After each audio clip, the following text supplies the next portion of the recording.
officers making sure that those young men were not sitting in that white section of that trolley car. They got pistol and they were brutalized.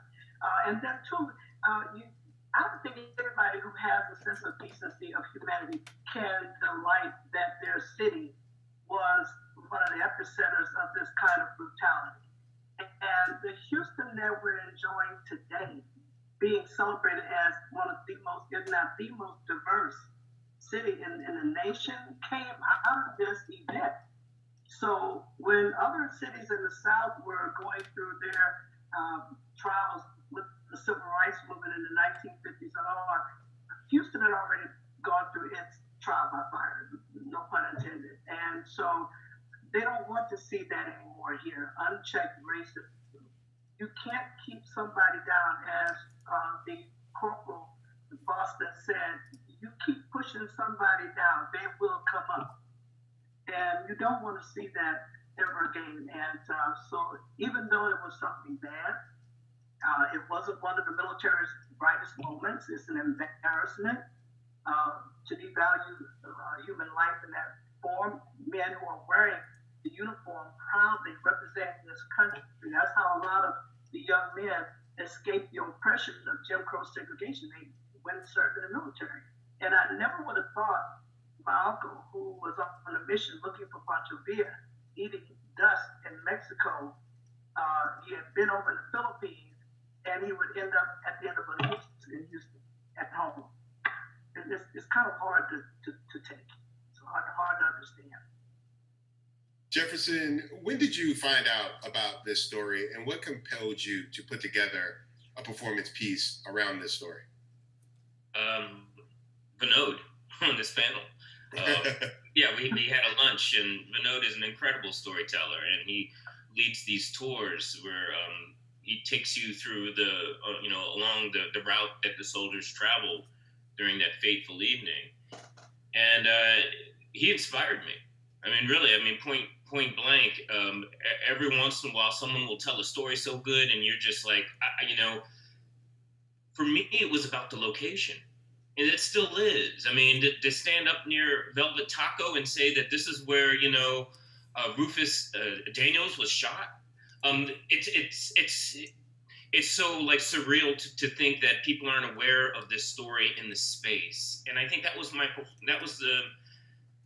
anchor of the performance piece, was to go to the College Park Cemetery, just like the soldiers of the 24th did, and have a moment where they realize what they've done and trying to figure out how to move forward, which, I think there's something about that that's reminiscent of Native Son, that there's like this moment in which you take action into your own hands, and then you have to realize that there's a consequence to that. And these men and these locations really came to terms with their humanity as far as like being a soldier and what they were, were taught and trained how to do, and how that went awry and that very fateful evening. But also all the courage and momentous heroics that happened within it. And that's what I really missed from this film, was the layering of language. Like there are very few stories that are so well done. Matter of fact, I would go as far as say there's no uprising in American history that has been documented to the extent that this was because of the trial. And so when you read that, that court ledger, it blows, those stories blow you away.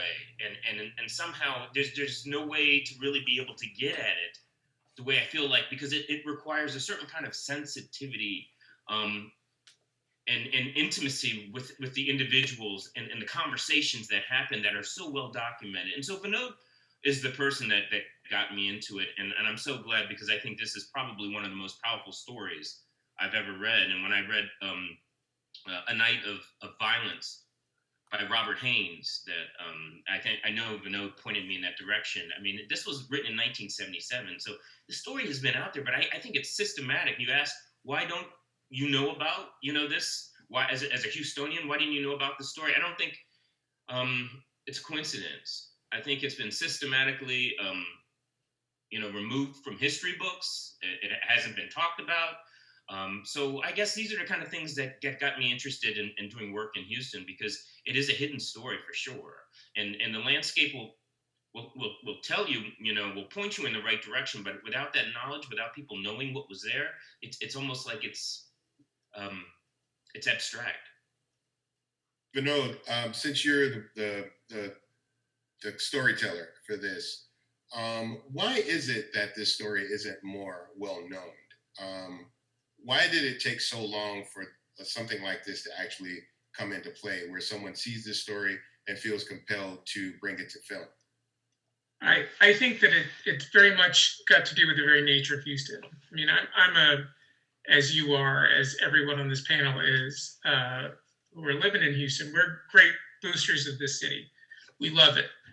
But you got to take the good with the bad. And this city has a terrible case of amnesia about so much of its past. And that amnesia comes from business usually. It's usually being sold out due to money. That's kind of, in my research and all the stories I tell about Houston, they almost always tie back to business. The city was founded, we tell the story of the Allen brothers. That was like the city's first real estate scam. And it was all centered around money. And kind of every story that's been buried over the years is tied down to business. And so when Angela was talking about sort of, it's common knowledge that, it's told that Houston negotiated the civil rights movement quieter than other cities in the South. And it's told that it was negotiated between the business owners and the media, that the media did a blackout when they desegregated lunch counters in the city. And that is true. That was a business decision to keep it quiet and to avoid unrest. And in so many ways, that was the history of this uprising. It was a business decision. It was a business compromise between civic leaders to allow the Black soldiers in the city to begin with. It was the amount of money that they were get from building 2 military outposts in the city, Camp Logan and Ellington Field. Both of those came as a package deal. And both of them came with the inclusion of these Black soldiers. It was a civic decision. And then the idea to bury it after the uprising, again, was all a business decision. Civic leaders and business leaders who decided to suppress the story. Naomi, seeing that there was a concerted effort to conceal this story and kind of hide it in Houston's coffers, so to speak, looking at where we are now in America as a country, how does this impact the conversation that we're having now in terms of police brutality against Black people, but then also the way that rioting has been framed as something that's specifically a Black thing, right? Right, in terms of, we look at the protests, specifically around George Floyd and Breonna Taylor, and there was definitely rioting there, but it seems to me that it's being presented that, let me say this. I don't think that any instance where Black people have rioted in this country has come without a level of oppression against the people that are committing these acts. Do you see the parallel between the Houston riots of 1917 the Houston riot, and what we see today in terms of people fighting against oppression and police brutality in this country? Absolutely. It is the same thing. And there is a national agenda to cover up or to distort the historical memory of African Americans. The history of Houston and how it has been covered up is similar, very much so, to the history of Texas. when we think of Texas as a southern state, it doesn't get the same kind of reputation that Mississippi, Alabama, Georgia gets. We think of Houston as this place, this is the gateway to the Southwest, right? But let's talk about Texas just for a minute and how this is an international place that has had 6 flags, by the way. So there has been continual oppression in the state of Texas, which boiled down to, let's just talk about Juneteenth for a little second here. The last slaves to be emancipated in the South happened here in Texas, June 19th, 1865. But the final battle of the Civil War was also fought in Texas, in Cameron County, very near the Rio Grande Valley. And what we're wanting now, the Texas Center of African American Living History, which is my organization that does an incredible amount of historical reenactments in the past 20 years, we want to declare the Rio Grande River an international border, because there are stories of African Americans who even migrated on the Underground Railroad from Southeast Texas into Mexico. We have stories of our conquest, people who ran away from slavery into Mexico. There's a whole bunch of stories over on the other side of the border, even Mexicans who helped Africans escape slavery in Texas. But the slavery that was in Texas was centered around something we call King Cotton and Queen Sugar. Those 2 crops were very profitable to the governments of Texas before the Civil War and after the Civil War. It was the Sugar Bowl in Brazoria, Fort Bend, of Matagorda, and Wharton County that got the state government and treasury back up on its feet through a process of convict leasing.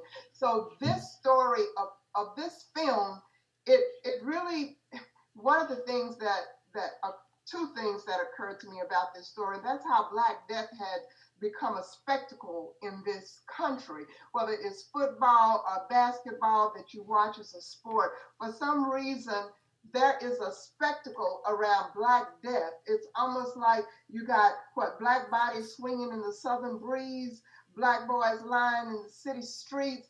And so when you connect what happened to atone for the bravery and the courage that these men took to defend themselves, and the fact that so many of our young men are still being defenselessly shot in the streets. So we are connecting what happened in 1917 to 2020. So you talk about the idea that the last actual battle of the Civil War was fought in Houston. I don't think that's a story that many people hear as well. Vinod, and I'll start with Vinod, but I pose this to everyone on the panel. What other stories about Houston are we still waiting to see and need to be told? I think one that I'm really interested in that I think is better known because it's more recent, but the story of the Black Panthers in Houston. I think it's a related story. I see it as a related story. It's 2 models of resistance to white supremacy, and both of them that were sort of snuffed out early. And I think that that's a story that needs to be told. I think it's a really rich story. There's still plenty of people around who were alive, but there's an urgency to it that I think that someone needs to tell that story. So that's one, and I think that something else that Naomi was talking about, I think the origins of those 2 things, King Cotton and Queen Sugar, is something I'm really interested in, that they need to understand that. I think that a lot of people think about the Buffalo Bayou as the main central waterway in the city of Houston, and I would argue that the Brazos River has done more and contributed more to the history of Houston and the wealth of Houston than anything else. And the Brazos is where they were growing cotton and sugar. And that's where, again, the money was made that founded this city. And as a resident of Sugarland, right? I live actually in Sugarland. And not only do I live in Sugarland, I live in extremely close proximity to Sienna Plantation. So I live in a city named after sugar in proximity to, and keep in mind, I remember coming to this neighborhood that I live in now, probably about maybe not even 15 years ago. And the cotton fields were still, before they tore them down and kind of, started to build houses and subdivisions over here, you could drive through this part of Sugarland and see acres and acres of cotton fields here. I mean, it's called Sienna Plantation, for that matter. Um, Jefferson, I pose the same question to you, especially as a person who looks to tell these stories from a physical aspect. Is there something that you think Houston needs to know about? Is there a story that needs to be told? You know, first of all, I think Houston is unique. I think the Buffalo Soldiers Museum is incredible, and the work that Dr. Holder's doing is I mean, I feel like it's so impressive because to put two markers in a cemetery for people who, the U.S. government probably up until like a few years ago thought were traitors, is amazing. I don't even know the story of that. I would like to know how Dr. Holder did that, to be honest. I also have a big question for you, Bernard, and anybody else who would know. I'm wondering why they didn't use the names in the movie. I think the names are really important. I think the names of these individuals shouldn't be, Marginalized? marginalized. It should be used. We should know Corporal Baltimore, not Corporal Boston. So I'm wondering if anybody knows why the names weren't used, because I think that's essential that we remember these individuals by their names. So. Absolutely, because we all know about Sam Houston, right? We know about all these different these other guys in Texas, right? Whose stories are we're raised to be told that they are, a big part of why Texas is what it is. But I believe that the real story of Houston is still hidden. I think many parts of it, the development, the story of Black people in Houston, the story of Mexicans in Houston, marginalized people in Houston, has yet to be told. I'm curious, Angela, how this story was passed on in your family. Oh, yes. What happened was that my great aunt had a picture of her brother, my Uncle Jesse, in her house. I was a little girl, and maybe it was the shape of the frame. It was those old-fashioned oval frames. And I asked her, I said, "Who is that?" And she said, "That's my brother Jesse." And when you're a little kid, 6 years old, you ask 50 million questions. And she was so patient. And she told me that it was her brother. And that was the only time I ever saw Aunt Lovey sad when she was talking about her brother. And she said that the army had killed him. They didn't know where he was buried. When the military executed the men, they did not return the bodies to the families. They buried them at the place of execution. The movie got it right that they were buried with a soda bottle with their name typed out on a strip of paper. And so they didn't know where he was. He had written a letter, just like Corporal Boston in the movie. He had written a letter to his mother. My great-grandmother didn't want him to go back in. He had been in once before as a teenager. He re-upped. And he said, "Mother, when you read this letter, I'll be in glory." She got a box with his letter, Bible, and $1. And it just tore the family apart to know that they had a sibling, a child out there in the world, and he died so horribly. But this is how I learned about it. And I made up my little 6-year-old mind that I was going to find him first. And that became a life's work for me. It's almost like trying to find chicken teeth. And, because the facts, they're just hard to get. There was a major fire at the military personnel records office in the 1970s. There were some records supposedly destroyed that relate to these men. You have to use muster rolls to put together some type of organization as to how they lived and what they did. And but this is something to where I'm really dedicated to doing this. And let me see if I can bounce. I'm looking at the time, and I'm bouncing what Jefferson was saying. Working with the Veterans Administration, I was angry that here you had three soldiers really here in Houston that are buried here as a result of the riot. One is buried over at Holy Cross Catholic Cemetery, and the other two are at College Memorial Park. All the men now have markers. If you had a pet hamster or goldfish and you gave that pet a funeral, you know when that pet is buried in your yard. These are human beings with no marks of remembrance whatsoever. The Houston Post of 1917, I think it was dated August 27, 1917, even wrote an article, unsung, unmourned, how these men were just buried. Yes, the conditions of their deaths were bad, but they still should have had some type of memorial of remembrance. And for me, being buried 100 years in obscurity, just almost like trying to wipe them off the face of the earth, I couldn't get with that.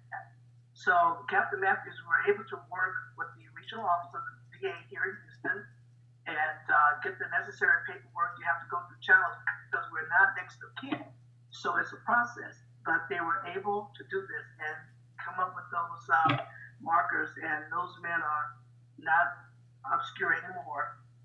It's a shame. I'm sorry for their family members, if there are any family members for them out there, to know that their loved ones are now memorialized.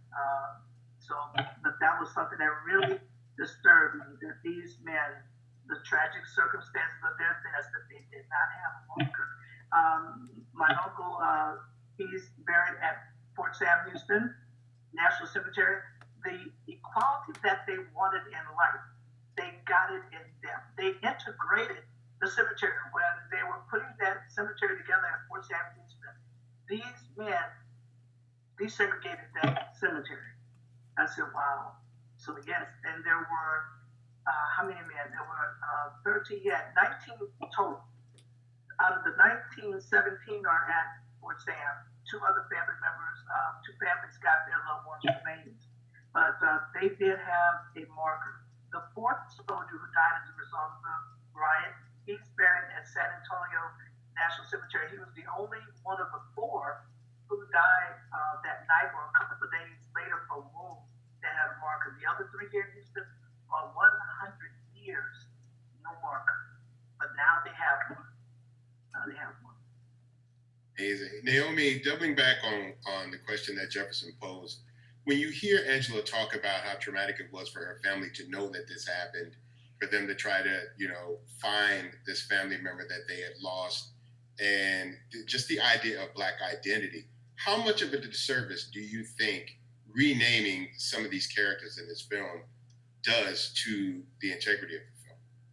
I mean, it's very entertaining, it's very polarizing, but again, these are real stories about real people, and we all understand that there has to be some level of dramatic license when it comes to creating films like this. But in terms of the identity and getting to the actual people who were affected by this, do you feel like this does a bit of disservice to not necessarily the film, because the film has its own level of poignancy, and the film drives home the point of what happened at the camp, but the idea that we don't know the real names of some of these characters?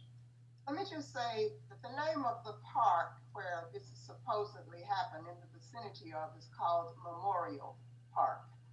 And let me just say that it is absolutely vital for their names to be memorialized. And I will connect this to my work with the Convict Leasing and Labor Project in the memorialization of the 95 Sugarland 95, whose DNA still has not been done.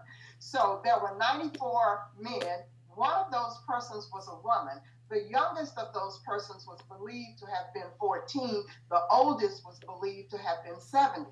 Now, why are we still covering up this story? Why did we not get invited to a memorialization ceremony? What happened in this situation? During the time that I was working with the Sugarland 95, the meetings, the hearings, the legislative hearings, everything that happened, nothing happened to memorialize the Sugarland 95. And I happen to have connected psychologically with some of those people. I wrote 25 stories to memorialize 25 of those individuals and their families because I gave them names. That's the creative license we take as a playwright or as a theater person. I gave them names, but to say, who was Elijah? you know, who was Leadbelly, who was a real person who was at the hellhole on the Brazos River. The only way we're going to be able to correct our historical memory is to do something that Ida B. Wells said, and that is to shine the light of truth on it. And as for Texas, and here's the story that you really don't know, is that the Brazos Colorado River Valley was a slave empire. Before the Civil War, there were as many as 55 slaves along Oyster Creek and the Brazos River that had become your buildings with pillars, your brick quarters, every brick made out of the mud of the Brazos River, the sugar kettles all over the place where the women stood all day, 24 hours, 24/7, that sugar had to be boiled. The 300,000 people that were of African descent at the end of the Civil War on Juneteenth. This is the story that we do not know that will humanize us. And one of the things that I think is most missing in the state of Texas is there is no interpretive center for the historical memory of the 300 and so Africans that were in this state at the end of the Civil War. We have no bastion of our history. We have no interpretive center that would serve the purpose of not only telling the story, but healing the people. Wonderfully said. Jefferson, as an artist in this film, you see the character of Marie, who is a love interest for William Boston, playing the piano. And when William starts to tell her stories about seeing different musicians play live in New York, she's totally taken aback at this. I'd love to talk about the idea of Black arts, right? And Black art specifically in Houston, and how these things would have gotten to Black people in Houston at that time. And was this a bit of an opening for the idea of a Black art scene in Houston to start evolving? You're saying like, what was the art scene like? I'm trying to. What was the question? Well, the question is, when you see her so enamored, right? Like, yeah. For one, not just playing typical piano, but specifically, as soon as he brings up something, she goes straight to ragtime. Right. Is this a representation of the Black art scene at that time in Houston, and I guess nationally as well? Like, is this a way of Black people telling their stories across this country through music and embracing Black culture through music and art? Yeah, no, this is really great that you bring this up, because I think that people, and I think it was a gem of a moment in the film, because on one hand, you understand that the way the arts is communicated is very different now, than maybe a song or like, the name of an artist and the way they portrayed that, in the film in 1917. To be honest, I am not an expert in Houston music and the Houston scene, but I can tell you from the art scene that we like to believe that this cultural heritage, just came out of nowhere, and people aren't thinking about the lineage. And I thought that was a great moment in the scene where you're kind of making a connection between almost like popular music and an individual who is a fan, but you don't know how she heard the songs, and maybe she may have read the sheet music and she happened to play it as well as UB Blake. So I just think that there were just really beautiful moments. And that one was I guess the one that comes to mind when you think of how do you again reflect a moment of the arts in a movie that's all about a horrific moment of violence in U.S. history. So I think it was a nice spot. But to be honest, I don't know about the scene, the 1917 music scene or the Houston music scene for that matter. Yeah. I'll defer to our resident historians here. Naomi, you seem to have an entry point into this conversation. Well, that was one of my favorite scenes, not only because I'm a pianist, but because she was playing Scott Joplin, and Scott Joplin was born in East Texas. He was the ragtime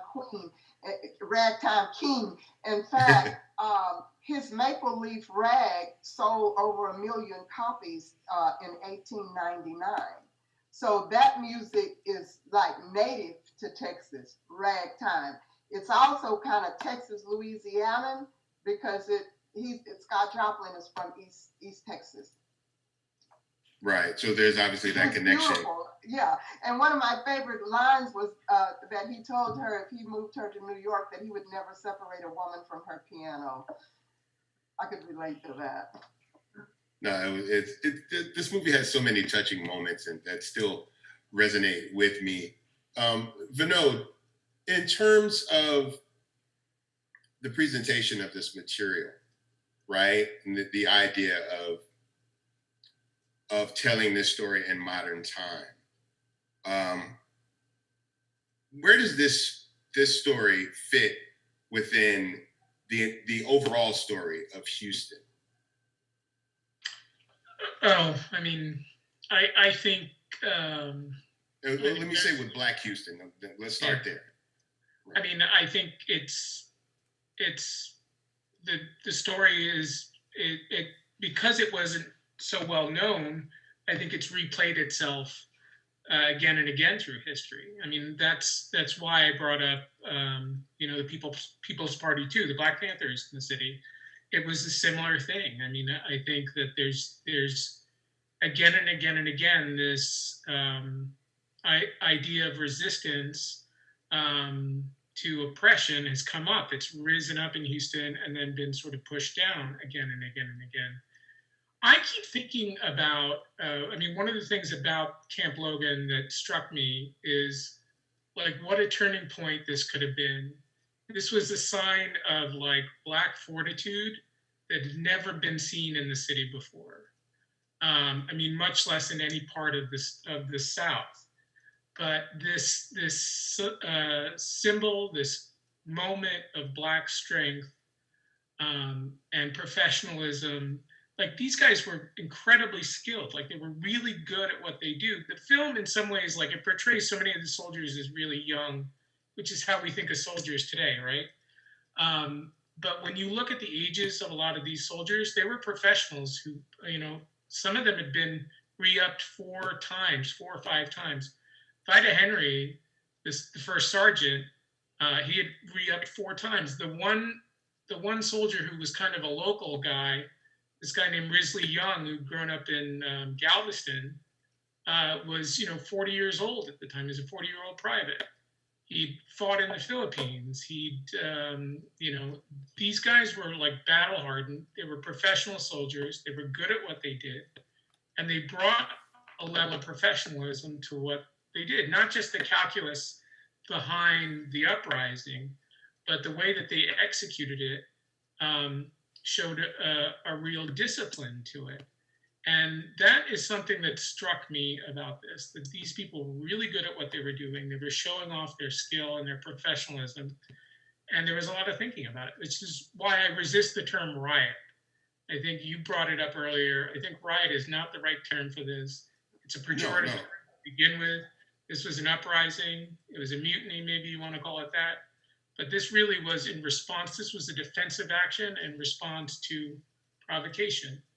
And I think the other elements, whether it's the TSU riot that you're talking about or the Black Panthers, were again in direct response to provocation by white supremacists in the city. So that's the resonance of the event. And I agree in terms of the use of the term riot, which I draw on that from the way it's presented. But I think to call that a riot is wrong. And I also think the way that they try to categorize these protests and rallies in America by calling them rioters, I think it carries that same connotation.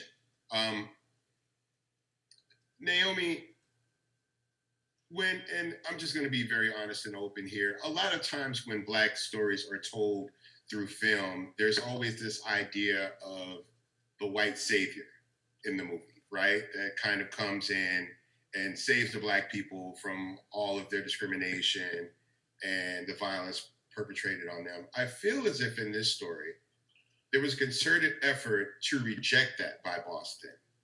How important is it, do you think, in telling these stories, these Black stories, that it's important to show that Black people, time and time again, were not in a position to wait for white people to save them? Well, thank you very much. One of the things that we have consistently and very much today are fighting to do, and that is to control our narrative.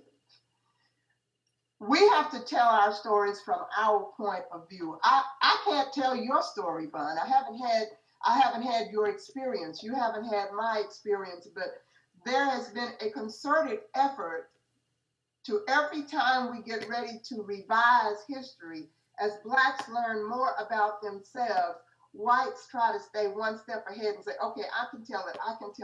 It's even going on now with the Sugarland 95 story. Who's gonna control the narrative of that story? And so it continues to happen. But I'm very much against the fact that we don't understand Texas because we don't know the history. The Civil War was not over at Juneteenth. 3 years later, half of the counties in Texas were headed by the Ku Klux Klan. And this went on for almost another 100 years.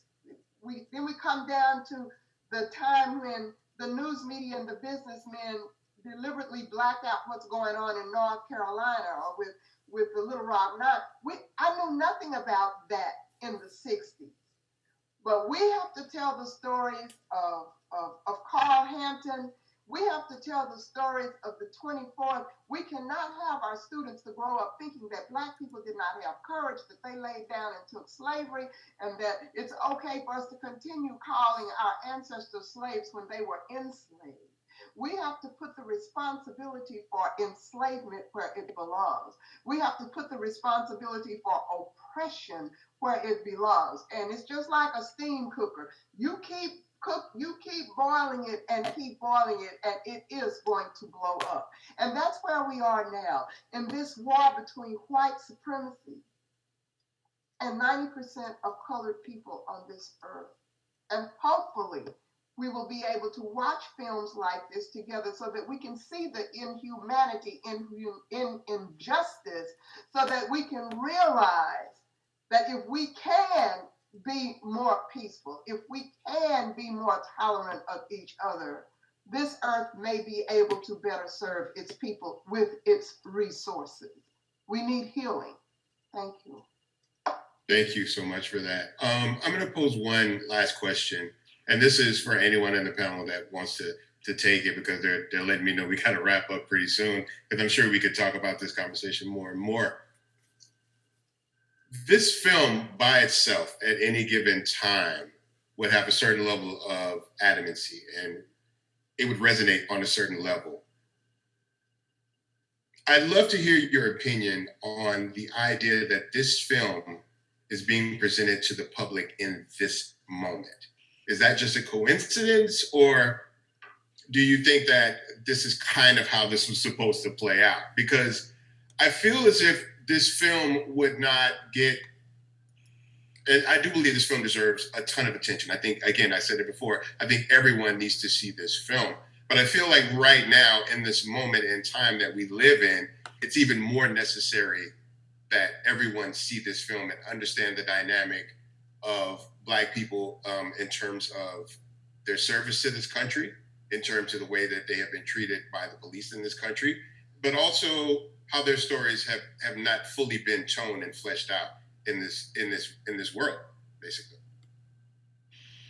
I'd love to know if anyone on the panel has any thoughts about this story being told now and how it resonates, particularly within the Black community, in terms of what we're dealing with and the parallels between then and now. I mean, we're right past the 100-year mark, and Black people in America are still dealing on a certain level with the treatment that people 100, 200, maybe up to 400 years ago were being treated. I think it's worse now for the mere fact that the courts went against the Black community in 1896, Pleasant versus Ferguson, and legalized the separation of people along a color line. And to have this overturned in the 1950s, Brown versus Board of Education in Topeka, Kansas in 1954, and it progressed into the 1960s, the 1964 Civil Rights Act. So to have that oppression that legalized oppression removed. Even though you had the terrorist actions with the Ku Klux Klan and all, but to say now this is not acceptable, to have had a taste of what life can be without that oppression, and to go now to try to go back to that is this is worse. To have this film to be shown now, it could be used, put things in a historical context, but to have had that time, the first Black president, and then you want somebody to just try to yank to go back. No, but this film does have to be shown. It really does have to be shown. But I really am concerned. It really makes me sad. I tell my students, I'm so sorry that you all are going through this right now, where people are in your face calling you the N-word. People just, when we saw the gentleman bird watching in New York, this is before the death of Mr. Floyd, how he was being accused falsely, and the police could have killed him on a lie. This is the way it was 100 so years ago. But to see this perpetuated now, this institutionalized type of treatment, it's got to stop. But I pride my students who are in this time that when they see something wrong, they organize. This is good, because we saw that mass outpouring with Mr. Floyd's death. And we have to maintain control of the narrative. The rioting is not caused by the protesters. It's outside influence that want to distract from the message. So those individuals who are in charge of getting the narrative out must make that distinction that those riots are not overlooking logic, people who can rationally think, put a concise idea as to why this is happening and why it's not going to be tolerated. But to put the destruction of property in its proper place, to stay on message. Have to stay on message. I'd like to say that I just worked with the Rotary Park the Rotary Club of Herman Park to create an African American Studies curriculum, which has been passed by the Texas State Board of Education for high school students. It is imperative, it is a crisis that we teach our students about African American history and culture. Without them having the knowledge to define racism, to know what white supremacy is and how it operates as a system, then they do not have the tools to combat that. Isaiah says that the people perish for a lack of vision. We are going to have to help our students to come together with the information, the truths, and the technology to learn their history, so that we can have a vision and so that we can work toward more reconciliation and healing for our children who are traumatized because of the police brutality that's going on in our country today. Absolutely. Vinod or Jefferson, do you guys have anything you want to say? Because they're letting me know we have to wind this down right now, unfortunately. Real quick, I think this is an incredible moment. You know, we have people who have never been interested in this kind of thing who are now, like, for the first time being woke. So I think it's great that people are learning now. And as you know, what Naomi was saying, I completely agree with. This is for us. We really need to know this for our own sake. But I think it's great that other people are interested now too. Vinod?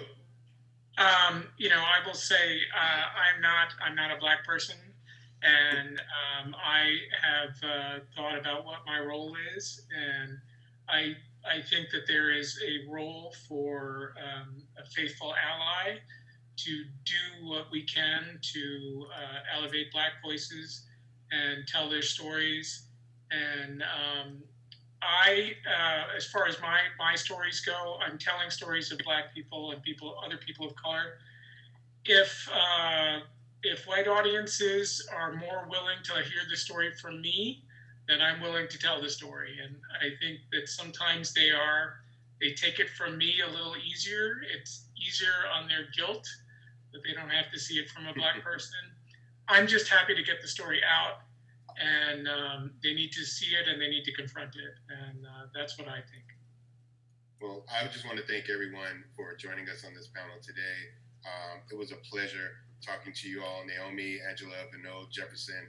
Thank you guys for your time. Thank you for your insight as well as your intellect. I know I learned a lot being a part of this panel, and I hope everyone viewing at home learned a lot too. I also hope you enjoyed the 24th as much as I did. It's an amazing film, and it's still available.